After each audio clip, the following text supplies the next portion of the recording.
Irmãos, vamos no momento do estudo da palavra de Deus.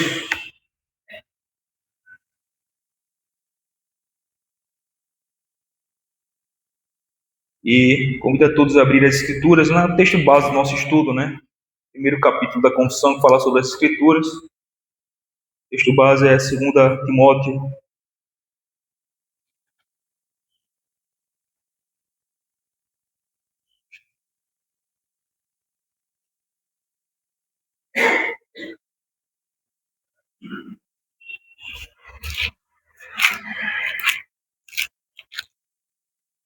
Segundo Timóteo, capítulo 3, verso 14 a 17.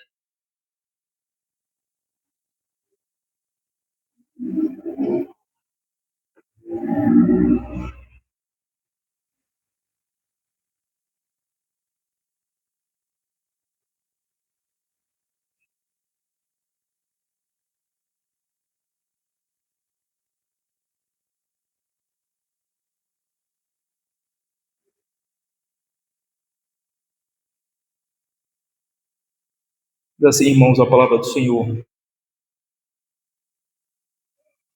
Tu, porém, permanece naquilo que aprendeste e de que foste inteirado, sabendo de quem o aprendeste e que desde a infância sabe as sagradas letras, que podem tornar-te sábio para a salvação pela fé em Cristo Jesus. Toda a Escritura é inspirada por Deus e útil para o ensino, para a repreensão, para a correção, para a educação na justiça, a fim de que o homem de Deus seja perfeito e perfeitamente habilitado para toda boa obra. Vamos orar ao Senhor, irmãos. Pai bendito e amado, nós te somos gratos, Senhor, por tamanho privilégio que tu nos concede por meio de Cristo Jesus. Pai, de podermos estar aqui nesta manhã a te adorar, Senhor Deus, a te louvar e a benzer o teu nome, a te agradecer, Senhor, e cantar o nome de Cristo. Dá com que agora, Senhor Deus, nesse momento, tu nos abençoe. Também, Senhor, na meditação, no estudo e na compreensão da tua palavra, a respeito de um assunto importante que é as Sagradas Escrituras, Senhor. Nos ajuda a compreender, Senhor Deus, pois nós iremos estudar esse assunto à luz da nossa confissão, Senhor, nosso documento, qual descrevemos, ó Senhor Deus, como sendo a interpretação correta das Escrituras, a explicação correta, Senhor Deus, da doutrina. Que nos ilumine o entendimento, nos traga clareza, compreensão, ó Deus, profundidade e, acima de tudo, Senhor, fidelidade à tua palavra. Nos conduza, Senhor, para a tua glória e para o teu louvor. Assim nós oramos e te pedimos, gratos por tudo, em nome de Jesus. Amém. Amém. Amém. Irmãos, há 15 dias atrás nós iniciamos um estudo nesse capítulo 1, parágrafo 1, não foi? Sobre as Sagradas Escrituras. E o título foi A Necessidade das Escrituras. A Necessidade das Escrituras. E aí nós vimos as Escrituras como sendo a regra. Então ela é a única regra suficiente, correta e infalível. Foi o que a gente viu, não é isso? 15 dias atrás. Exatamente as expressões que a nossa confissão usa para se referir às Escrituras. As Escrituras é a regra. E ela é uma regra única, ela é uma regra que é suficiente, ela é uma regra correta e infalível. E nós vimos aqui, descrevemos, meditamos um pouco nessas expressões, seus significados e aplicações nas Escrituras. Hoje nós iremos dar continuidade, ainda no parágrafo 1, e terminar o parágrafo 1 hoje, né? Entendendo um pouco mais o que é que os pais batistas entendiam a respeito da Sagrada Escritura. Agora a sua confessionalidade também, qual é a nossa? Ô filha, põe ali parágrafo 1, por favor.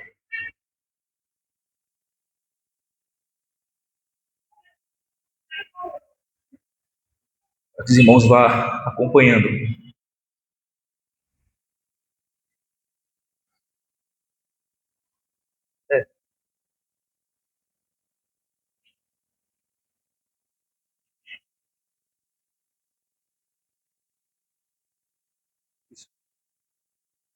Pronto, nós fomos até aí, no começo, né?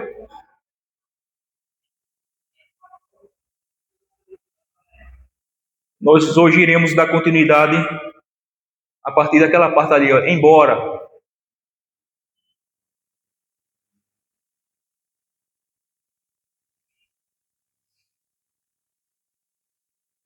Cadê? Acho que eu coloquei a tradução diferente. Mas ali, ó, ainda assim, né? Vamos ali, ó, ainda assim, não são suficientes para oferecer aquele conhecimento de Deus e de sua vontade, né? A partir dali, porque está a tradução diferente.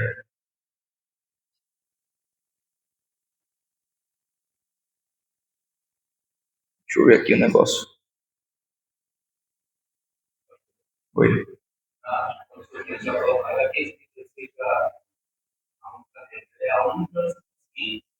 Sim. Exatamente. Sim. Exatamente. Embora lá no começo lá, olha, a Sagrada Escritura é a única, suficiente, correta, infalível regra de todo conhecimento, fé e obediência salvíficos. Parou aí, não foi isso? Aí vai continuar a partir daí, ó. Embora a luz da natureza, ok? Então essa primeira parte aí vimos há 15 dias atrás. A Escritura é a regra, a única, suficiente, a única correta, a única infalível é as Sagradas Escrituras. Portanto, devemos e podemos confiar nela porque a sua fonte é tudo isso. Ele é o único Deus vivo e verdadeiro. Ele é suficiente. Ele é absolutamente justo e correto.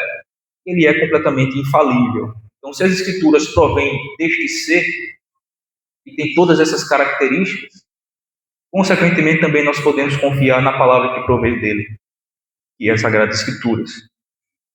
Por isso que ela também tem essas características, né? Então hoje, irmão, nós iremos ver aqui alguns pontos. Em primeiro lugar, a realidade e confiabilidade da revelação natural. A realidade e a confiabilidade da revelação natural.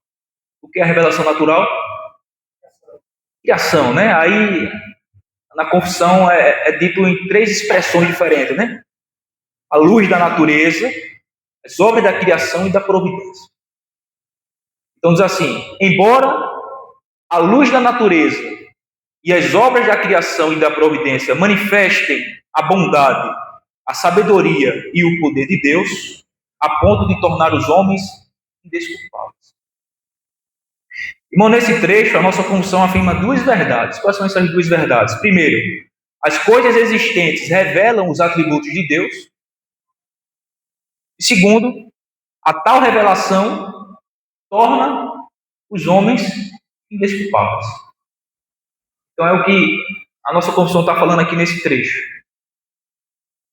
As coisas criadas, as coisas existentes, revelam Deus, o ser de Deus, os seus atributos. É como diz Romanos 1,20. O que é que diz Romanos 1,20?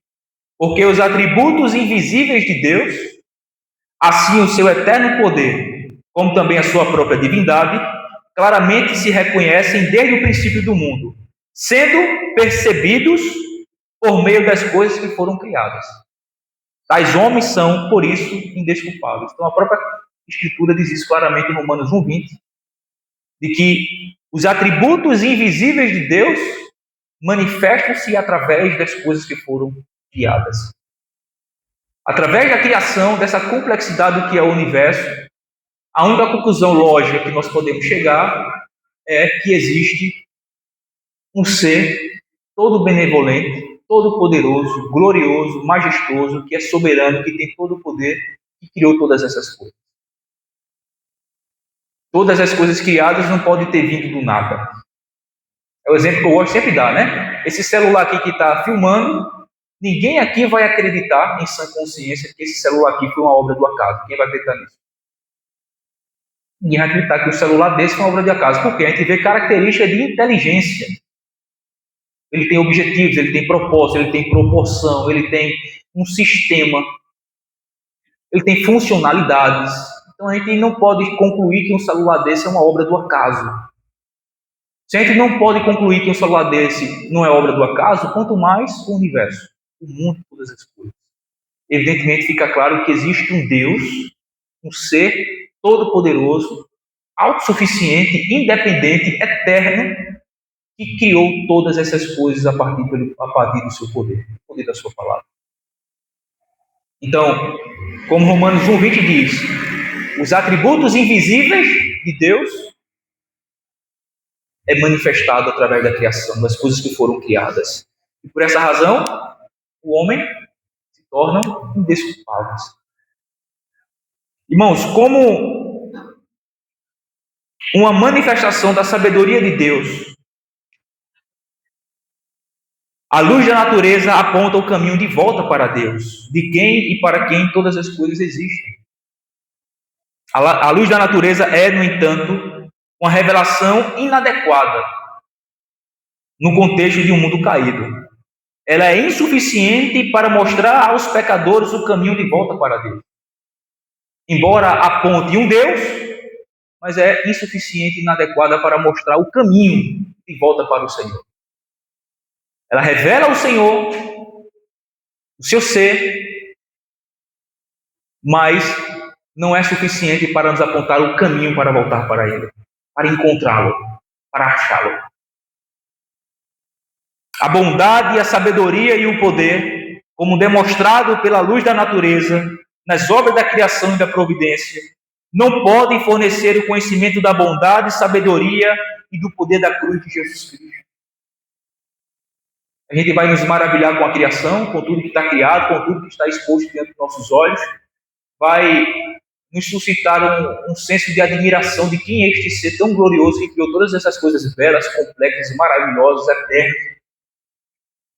Mas ainda assim, não vai ser suficiente para nos apontar o caminho da cruz. A sabedoria, a bondade e o poder de Deus por intermédio da cruz de Cristo. Para isso é necessário a revelação especial, isto é, as Escrituras, a qual é absolutamente suficiente para isso. Eis a razão do porquê as Escrituras é necessária. A revelação especial. Porque a revelação natural é insuficiente para apontar o caminho da cruz. Por isso que a revelação especial, que é as Escrituras dada por Deus ao seu povo, é extremamente necessário para conduzir o pecador a Deus, mostrar o caminho, e esse caminho é Cristo, onde está a redenção dos pecadores. A obra da criação não faz isso. A obra da natureza, né? A revelação natural não tem essa capacidade, embora tenha a capacidade de manifestar um ser todo-poderoso, mas não tem a capacidade de nos mostrar o caminho de volta para Ele. Por isso que a revelação especial é necessária. Porque é somente nela que Deus revela de maneira adequada e clara, objetiva e direta, o caminho da salvação, da reconciliação com Ele, que é a cruz de Cristo, que é o Evangelho, que é Jesus. A luz da natureza e as obras da criação e da providência não nos dão conhecimento salvífico sobre o ser divino. Em nenhum lugar a revelação natural nos fala a respeito da majestosa natureza trinitária de Deus, nem sobre o seu grande amor redentivo demonstrado em Jesus Cristo.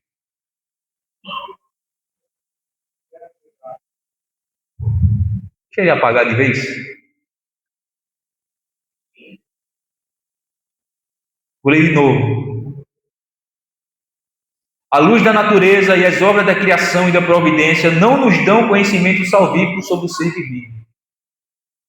Em nenhum lugar a revelação natural nos fala a respeito da majestosa natureza trinitária de Deus, nem sobre o seu grande amor redentivo demonstrado em Jesus. A gente vai olhar na natureza, na obra da criação, vamos concluir que existe um ser todo-poderoso a partir do qual todas as coisas veio a existir, mas nós não iremos conhecê-lo em sua essência natural. E Deus é um ser triuno. Pela natureza, nós não conseguimos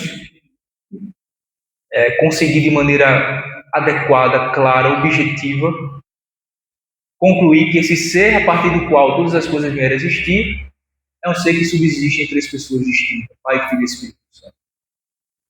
Essa análise é apenas a primeira pessoa. O ser, né? Em si, o ser de Deus, um Deus onipotente, todo-poderoso, mas não nos dá detalhe a respeito da sua natureza intrínseca, a sua essência, né? Em sua essência, Deus é um ser triuno. Três pessoas, um único Deus que subsiste em três pessoas distintas, Pai, Filho e Espírito Santo. Então, na obra da criação, nós não conseguimos chegar a essa conclusão, nem também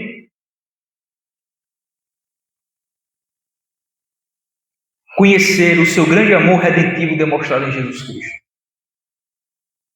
Pela criação, a gente não dá para concluir sobre o amor redentivo de Deus através de Jesus Cristo. Então, mais uma vez, essa incapacidade das obras da criação de manifestar em essência quem Deus é e a sua obra redentiva por amor aos pecadores é que torna a revelação especial que é as Escrituras absolutamente necessária para a salvação dos homens. Porque as obras da criação não nos dão essas informações suficientes, não nos traz o conhecimento suficiente, o conhecimento salvífico. É por isso que a humanidade precisa da palavra feita carne e das Escrituras que testemunham sua encarnação. Nas Escrituras, a bondade, a sabedoria e o poder de Deus estão plenamente revelados. Deus falou nesses últimos dias em seu Filho. A existência da revelação natural nos transmite alguma coisa sobre Deus, mas apenas o suficiente para nos condenar, para nos deixar sem desculpas quando estivermos diante de Deus. Ela nos transmite alguma coisa sobre Deus, a obra a revelação natural, né? A obra da criação e da providência. Ela nos revela algo sobre Deus, mas apenas aquilo que nos torna culpável, condenado diante dele naquele grande dia. Por isso, as Escrituras, então, ela é necessária para trazer ao homem conhecimento salvífico. Caso contrário, não tem como chegar a esse conhecimento salvífico através simplesmente da obra da criação. Apenas um conhecimento geral da existência de um ser todo-poderoso e benevolente, a partir do qual todas as coisas vieram a existir. O que torna o homem indesculpável. Por conta também da luz da natureza, né, que é praticamente, faz parte também da consciência do homem, da sua transgressão contra o Criador. Imagina. Leva também a grande sede, porque tem os que adoram o sol, Sim. adoram a árvore, abraçar a árvore. Isso é uma falta da explicação da Escritura. Exatamente. A criação não é Deus. Não é Deus. E isso que Gildo falou é importante porque é mais comum do que a gente pareça a ideia do panteísmo, né? Essa é a filosofia panteísta. E defende de que tudo é Deus. Tudo é Deus. Ou seja, essa filosofia, essa cosmovisão, confunde a criação com Deus. Elas misturam Deus e a criação, é uma coisa só. Quando na verdade não. A criação não é Deus. A criação são obras das suas mãos. Manifesta a sua sabedoria, o seu poder, a sua bondade, mas não é Ele. Então, para os panteístas, tudo é Deus. Por exemplo, um gato, um rato, um cachorro, uma árvore, a natureza, tudo é Deus. Então, se eu mato um gato, é como se estivesse matando um pedaço de Deus, né, para eles. Então, essa é uma filosofia que é bastante comum aí. Fazer o quê? Churrasco. Normalmente tem esse pessoal aí, né, vegetariano, e tem essa ideia naturalista, né, de que os naturalistas, na verdade, não creem em Deus, né, só que os panteístas já creem na divindade, só que eles misturam a divindade com a criação.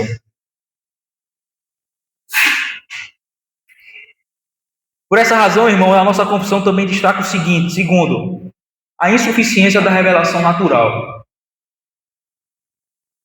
Continuamos lendo onde nós paramos aí, ó. Ainda assim, vamos ler junto para a gente entender melhor? Olha lá.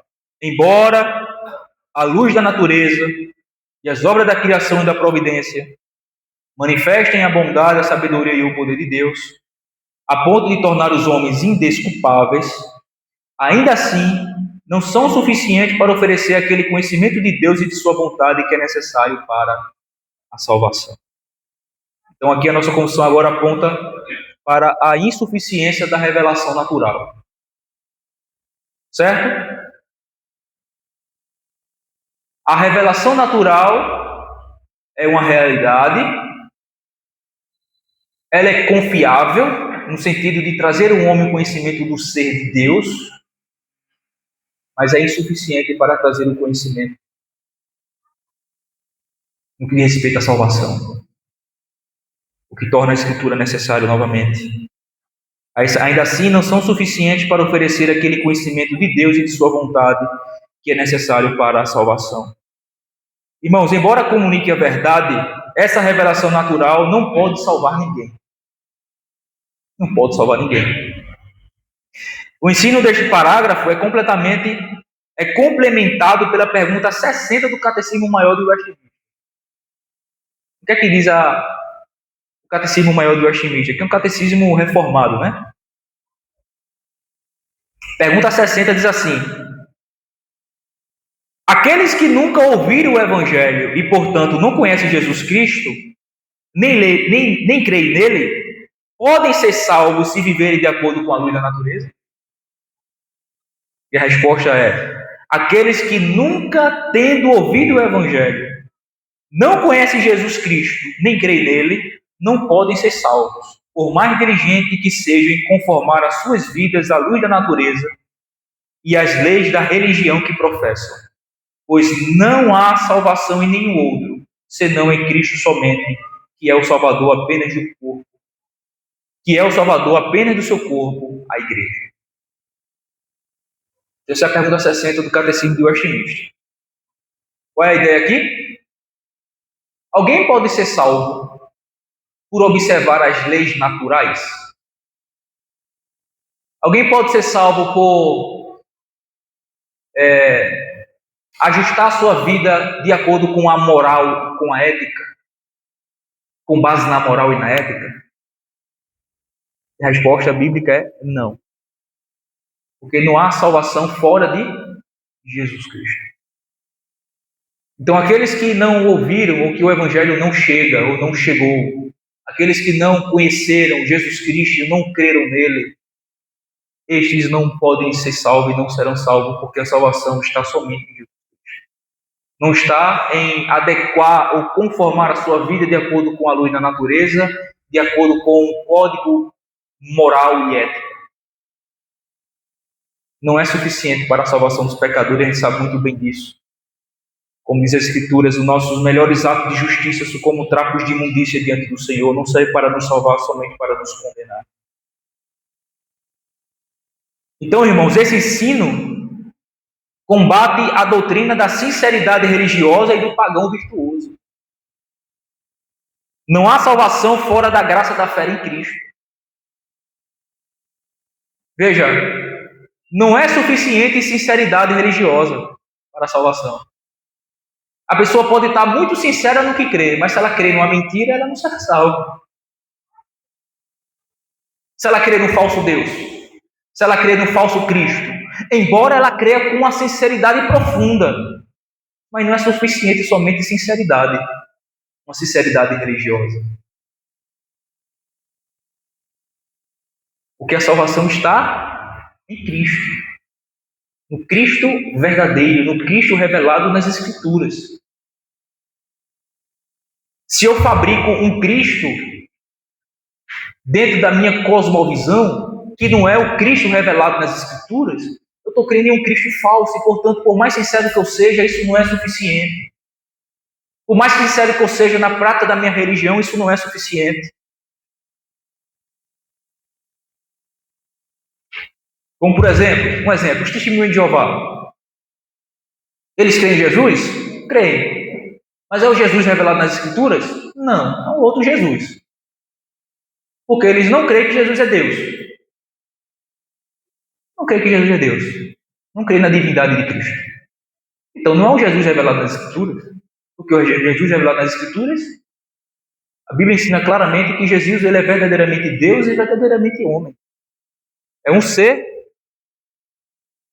que é portador de duas naturezas, divina e humana. Então, por mais sincero que eles sejam em crer no Jesus deles, o fato de não ser o Jesus das Escrituras, mas um Jesus fabricado, não os torna um salvo, não os garante salvação, porque o Jesus é falso. Se o Jesus é falso, a salvação também é. Portanto, não pode salvá-lo de maneira nenhuma. Porque a salvação se encontra somente no Cristo revelado nas Escrituras, o Jesus bíblico. Valdir ia falar? Sinceros, mas errados, né? Sinceros, mas errados. Sinceros, mas errados. Então, irmãos, a sinceridade religiosa não é suficiente. Não é suficiente. Porque é necessário crer no Cristo bíblico. Certo? No Deus vivo e verdadeiro, por meio de Cristo, o Filho de Deus. Nem também o pagão virtuoso é suficiente. O que é um pagão virtuoso? Alguém que não é religioso, mas que tem uma moral, que tem uma ética, que tenha um bom comportamento, que seja uma pessoa decente, educada, honesto. Mas não é suficiente também para a salvação, porque a salvação não se dá por obras, por moral, por comportamento, por regra. Se dá pela graça através da fé em Cristo Jesus. Somos salvos pela justiça de outro, pelos méritos de outro, pela obra de outro, isto é, de Jesus Cristo, não pelas nossas mesmas. Diga lá. O pagão virtuoso.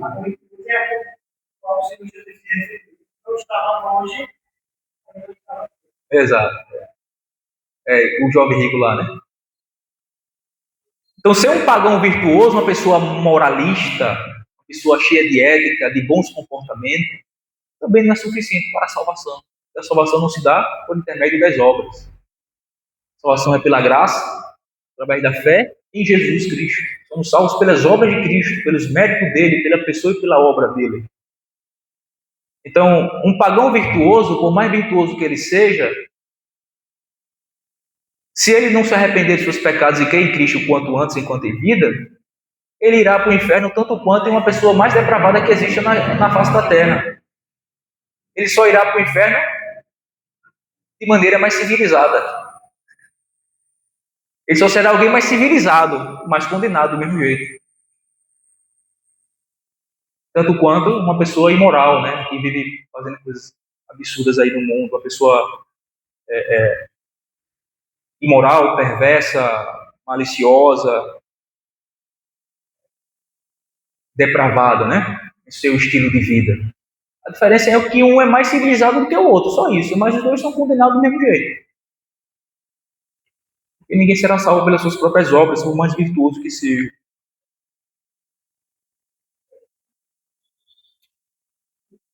Porque não há salvação fora da graça da fé em Cristo. Somente pela graça, através da fé em Jesus Cristo.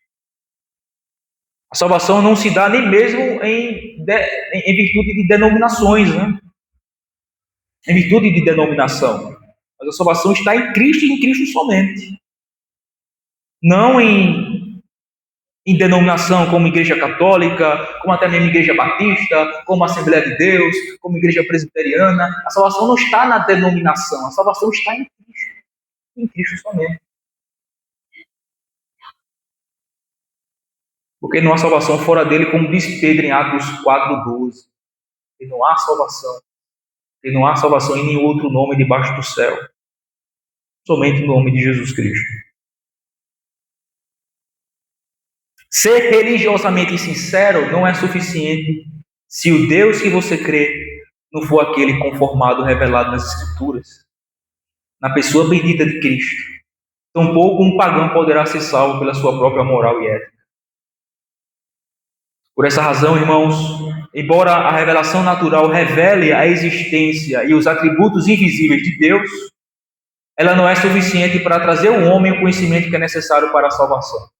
Por isso, fez-se necessária a revelação especial, na qual é falado sobre Cristo, o Salvador, e sua obra, através do qual pecadores como nós podem ser redimidos.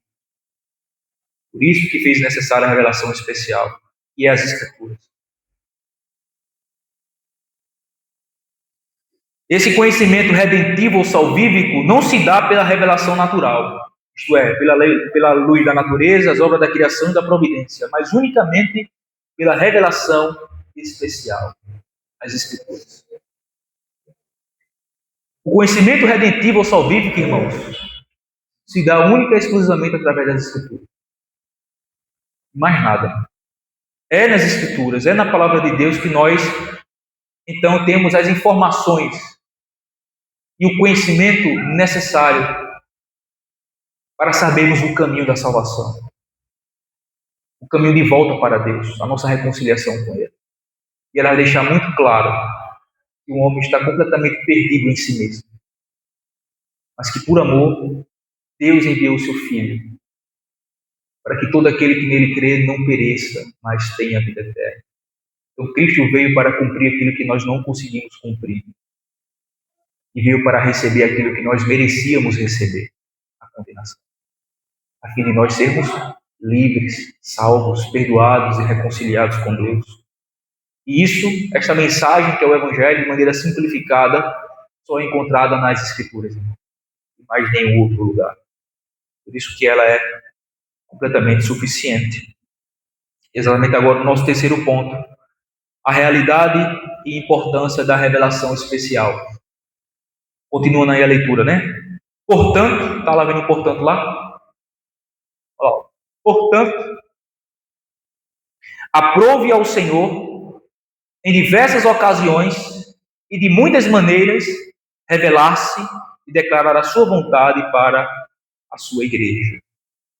Irmãos, aqui é falado sobre duas coisas sobre a revelação especial, sobre as Escrituras. Primeiro, as diversas ocasiões em que Deus revelou a sua vontade para o seu povo. Segundo, as diferentes formas dele revelar a sua vontade.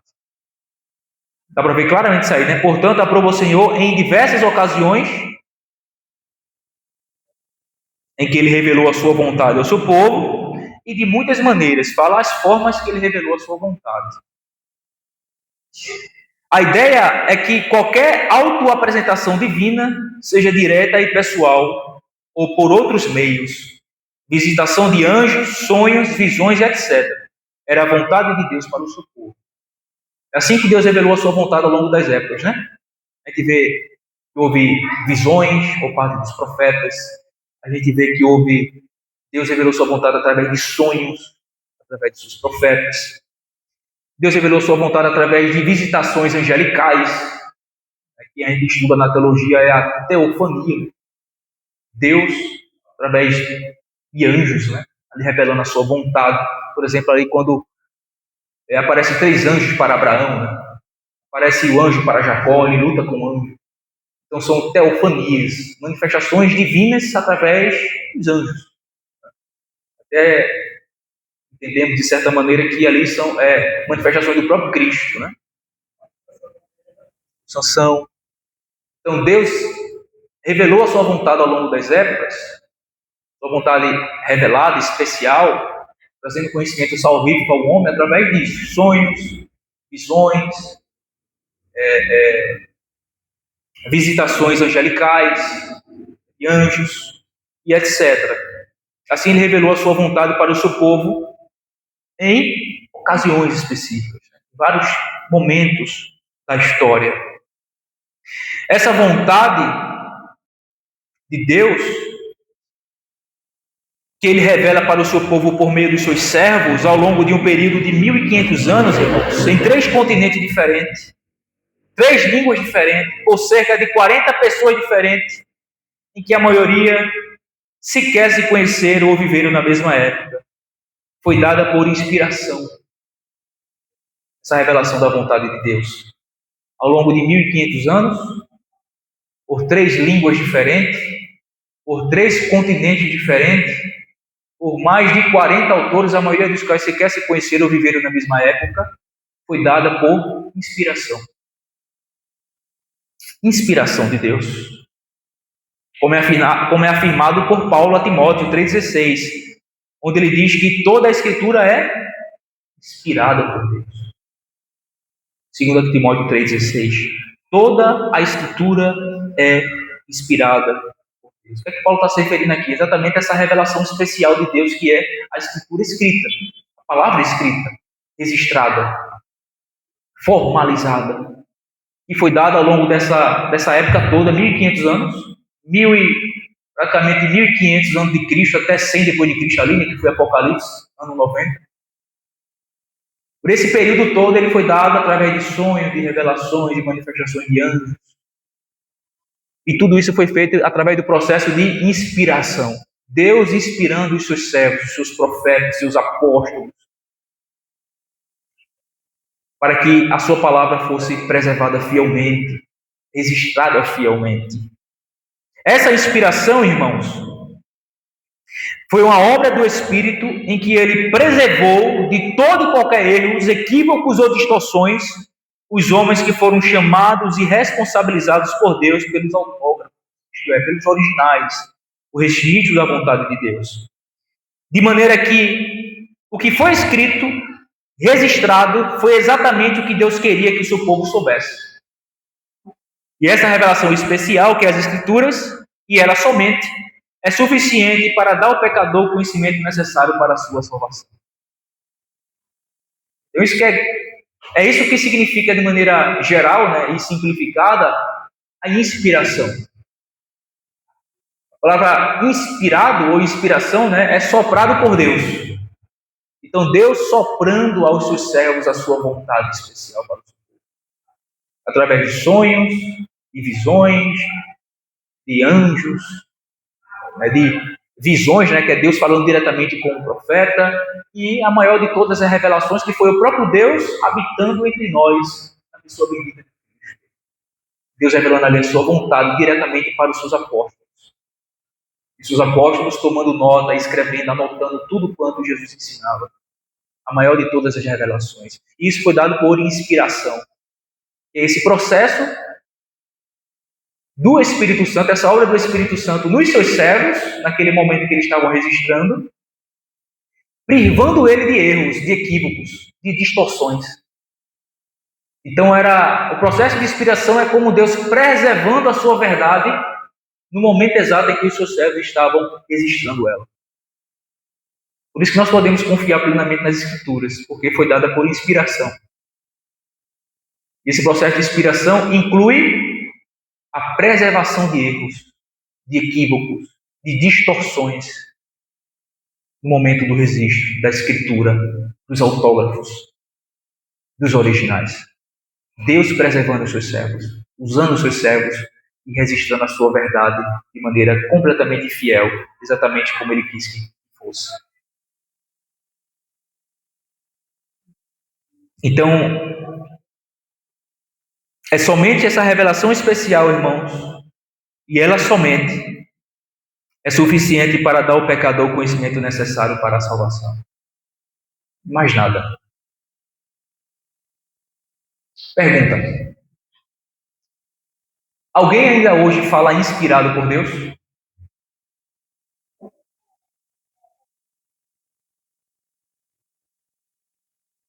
Ou fala debaixo da iluminação do Espírito?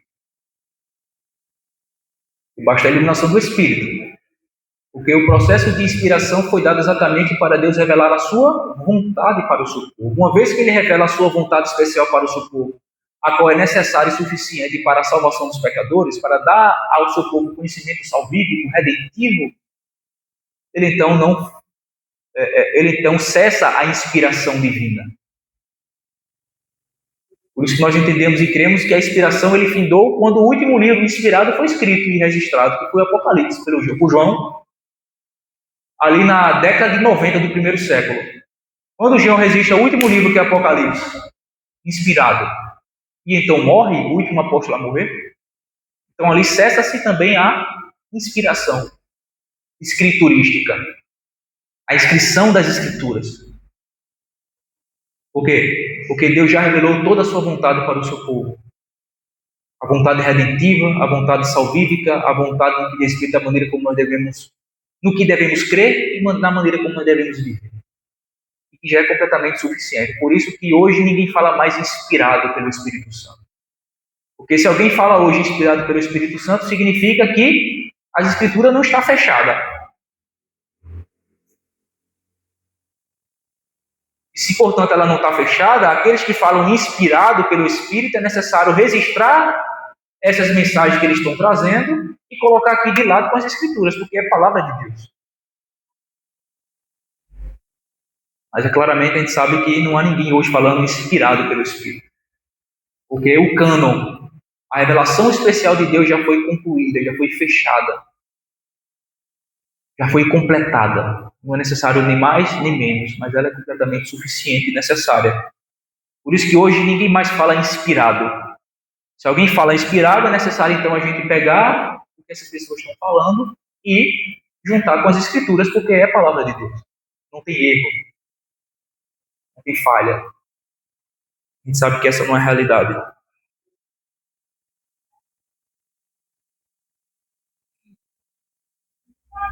Então essa revelação especial, irmãos, e ela somente, e as Escrituras, é suficiente para dar ao pecador o conhecimento necessário para a salvação. E uma vez que Deus revelou já isso, já fechou todo o cano, não há mais inspiração. Portanto, não é mais necessário nada além das Escrituras para dar ao homem o conhecimento salvífico, redentivo, bem como também conduzido na maneira como ele deve viver de modo agradável diante do Senhor e dos homens.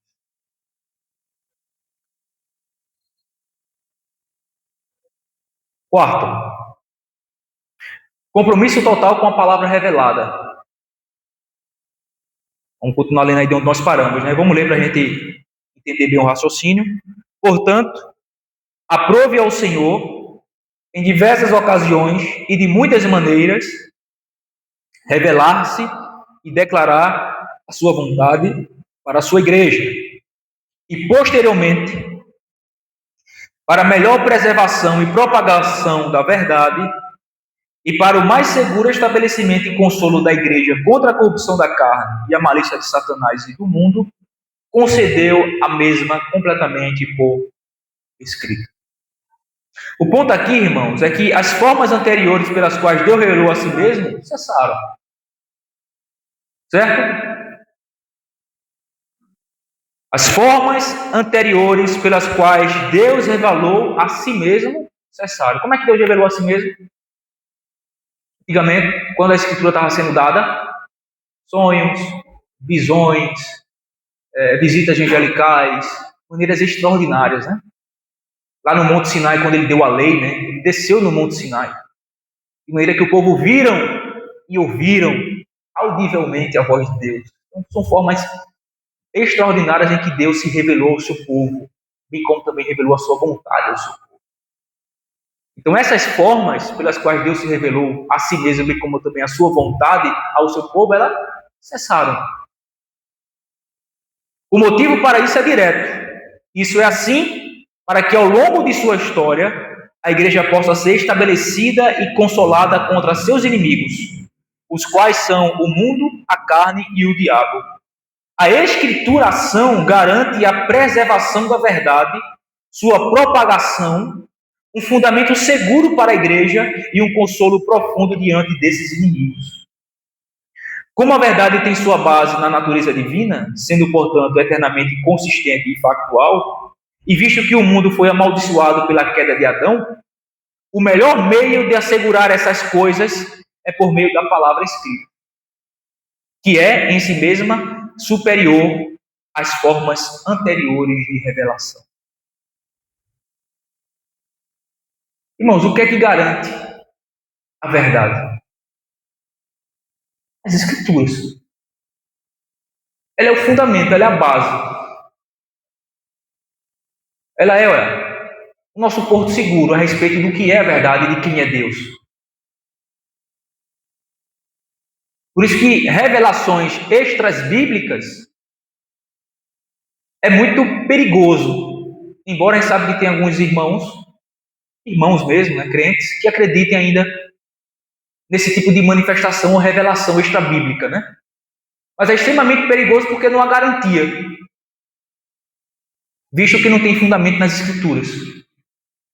Mas supostamente em revelações ou visões, alguma coisa do tipo. Mas as Escrituras nós não precisamos temer se está certo ou está errado. O que ela afirma é a verdade. O que está escrito é o que é. E por isso ela é o fundamento seguro para a igreja e o consolo profundo diante dos inimigos, dos ataques dos inimigos e da adversidade da vida, porque o que ela diz é verdade. Ou seja, irmãos, o compromisso da igreja nesse mundo caótico e cheio de vozes é e deve ser somente com as Escrituras. Porque qual a garantia que é Deus falando quando não é por meio das Escrituras? Quem pode garantir que é Deus? Que tal visão, que tal profecia, que tal manifestação extraordinária de fato provém de Deus? Se é uma revelação extra-bíblica, que não tem amparo nas Escrituras. Qual é a certeza, a garantia, a firmeza que nós temos que de fato é Deus em um mundo cheio de vozes? Todo mundo está falando alguma coisa em nome de Deus. Qual deve ser o nosso compromisso? Somente com as Escrituras, porque ela nos dá de fato uma garantia, uma certeza, uma firmeza que é Deus que está falando. Toda a Escritura está sendo exposta aqui ao mundo. E lá, Valdir.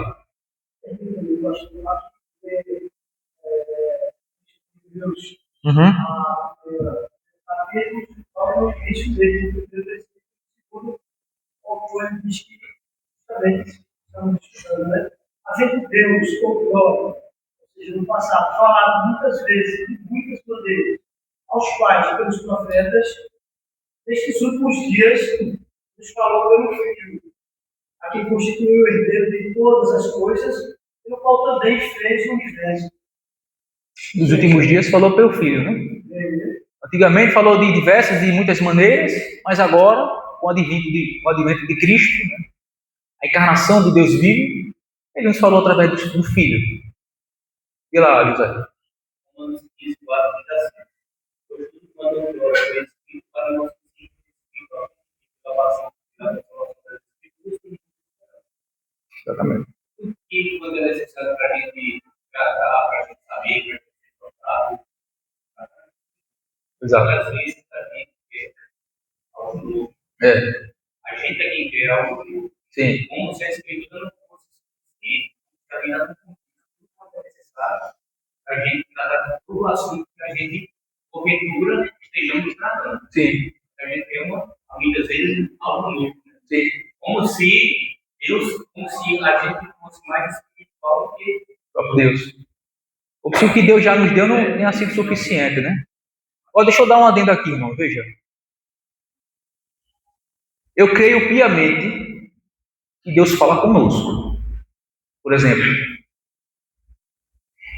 eu creio em experiências religiosas. Quem não crê aqui? Experiências espirituais. A gente crê. A reforma crê nisso.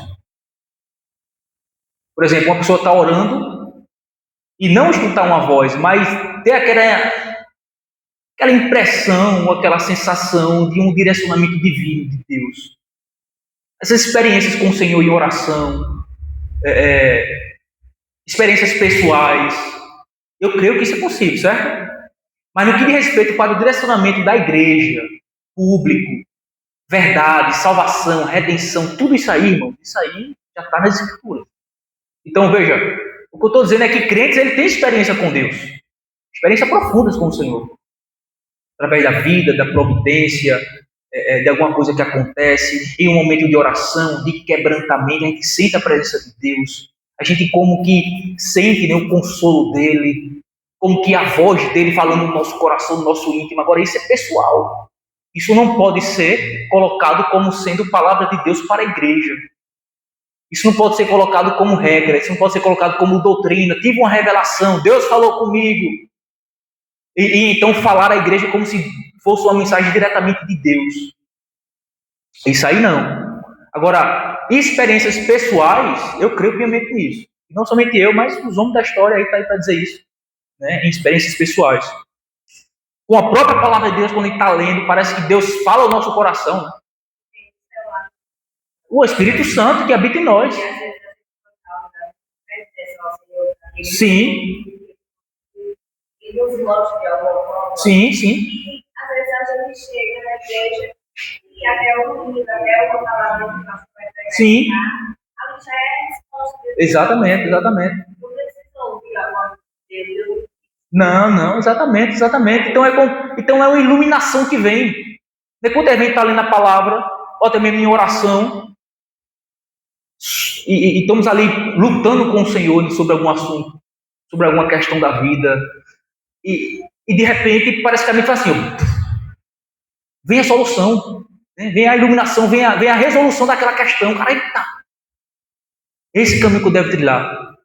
E tudo isso amparado pelas Escrituras, né? Aqui a palavra de Deus diz isso, vem um versículo, vem uma passagem, vem um texto, vem uma história bíblica que responde exatamente àquela nossa angústia, aquele nosso problema. Então, isso são experiências religiosas com o Senhor, experiências espirituais que são reais, irmãos. Certo? São reais. O Espírito habita em nós.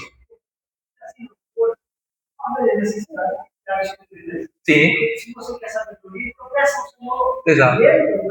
Exatamente. Certo? Agora, isso não significa que são inspirações. Isso não é inspiração. Eu não estou sendo inspirado naquele momento, certo? Eu estou tendo uma iluminação, uma visitação do Espírito, estou recebendo um consolo, um direcionamento, uma sabedoria para determinada coisa, certo? Mas isso não é inspiração. Isso não está em pé de igualdade com as Escrituras. Isso não deve ser colocado para a igreja como sendo uma regra, como sendo uma doutrina. Isso é uma experiência pessoal minha, igual para mim, eu e o Senhor. Mas não imponho como sendo uma doutrina que Deus agora está me revelando nova, um direcionamento novo para a igreja. Não, isso aí não. A Bíblia está aqui, é suficiente completamente. É interessante, veja, tem uma história sobre Jonathan Edwards. Ele escreve, deixa isso escrito. Ele relata de que quando entra no quarto da sua esposa, ela está flutuando. Veja, dentro do movimento reformado. Jonathan Edwards, o grande pregador, né? Do Novo Mundo. E muitas outras histórias que tem, irmão, de experiências pessoais de crentes. Experiências pessoais. Experiências pessoais. Mas veja, isso não é inspiração que deve ser colocada em pé de igualdade com a Escritura como sendo a vontade de Deus para o povo dele. Não, é uma experiência pessoal do crente com o Senhor. Certo? Então, veja, isso é um assunto que é muito pouco falado, principalmente meio reformado, né? Mas são relatos históricos de homens reformados, bíblicos, que desfrutaram de experiências profundas com o Senhor. A gente lê o diário de David Brainerd. Quantas experiências ele não descreve ali no diário dele, de David Brainerd? Quantas experiências? Muitas experiências ele descreve ali no diário de David Brainerd. Né? Mas veja, ele não coloca isso como sendo... Irmãos, tive uma revelação hoje, Deus falou comigo. Aí começa a dizer o que Deus falou com ele, ou então a revelação que ele teve, ou a visão, ou qualquer outra coisa que possa ser. Não, por quê? Porque para isso Deus já deu toda a sua verdade revelada, que é as Escrituras. Certo? Agora, experiências pessoais, elas são reais na vida de um crente. Momentos profundos de comunhão com o Senhor, de adoração, de busca. É uma realidade e devemos levar em conta isso. Ok? Então, mas o compromisso da igreja nesse mundo caótico e cheio de vozes é e deve ser somente com as Escrituras. Somente com as Escrituras. A igreja deve ter ouvido somente para a palavra de Deus. Nada, nenhuma ideia, pensamento ou doutrina que não tenha por fonte e fundamento as Escrituras podem ser recebida como a vontade de Deus para o seu povo. Ao contrário, para o bem da igreja, deve ser rejeitado completamente. Certo? Nenhuma ideia, pensamento, doutrina que não tenha por fonte e fundamento as Escrituras pode ser recebido como sendo a vontade de Deus para o seu povo. Pode não. Não pode não. Ao contrário, a igreja deve rejeitar. Qualquer um que chega aqui diz, irmão, tive uma visão, tive um sonho, tive uma visitação angelical, um anjo apareceu no meu quarto. E ele me disse que é para a igreja fazer isso e aquilo. Não. Pode calar-se. Aqui está as Escrituras, aqui está a nossa regra de fé e prática, aqui está o nosso guia, aqui está o nosso norte. Certo? Esse mundo caótico, cheio de vozes, a igreja deve ter ouvido somente para as Escrituras.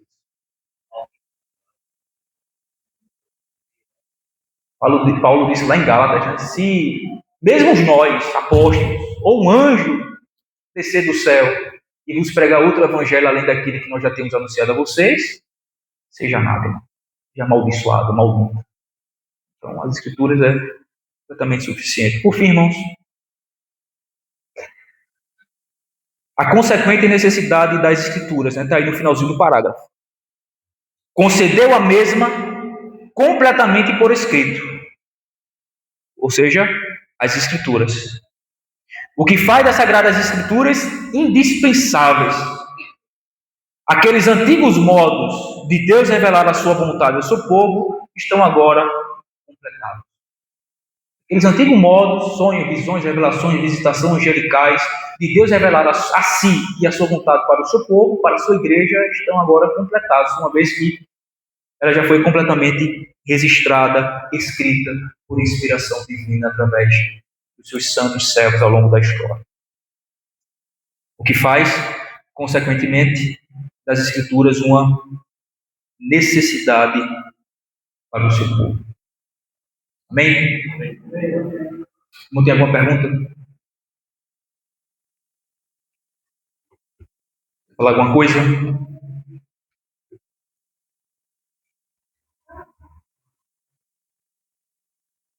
Certo? Opa. Em relação à igreja católica, né? Uma vez 7 apócrifos, né? deve Não aceitá-los. Tanto é que a nossa Bíblia é 66, né? Porque não entrou os 7 apócrifos. Porque, na verdade, na Bíblia cristã, ao longo do tempo, nunca teve os 7 apócrifos, né? O 7 apócrifo que foi acrescentado pela Igreja Católica foi no século XVI que ele é acrescentado. Já foi um século depois. 16 séculos depois foi que ele acrescentaram os 7 livros na Bíblia. E foi no Concílio de Trento, né? Que durou 18 anos, se falha a memória. De 1545 a 1563. Então, eles acrescentaram mais esses 7 livros, como sendo livros inspirados. São 7 livros do Antigo Testamento. Mas a Bíblia nunca reconheceu, a igreja nunca reconheceu esse livro como sendo um livro inspirado, falando da história. E lá, Valdir? É literatura humana comum, pode ser tido como uma fonte histórica, mas não como palavra de Deus. Um livro inspirado. Ok?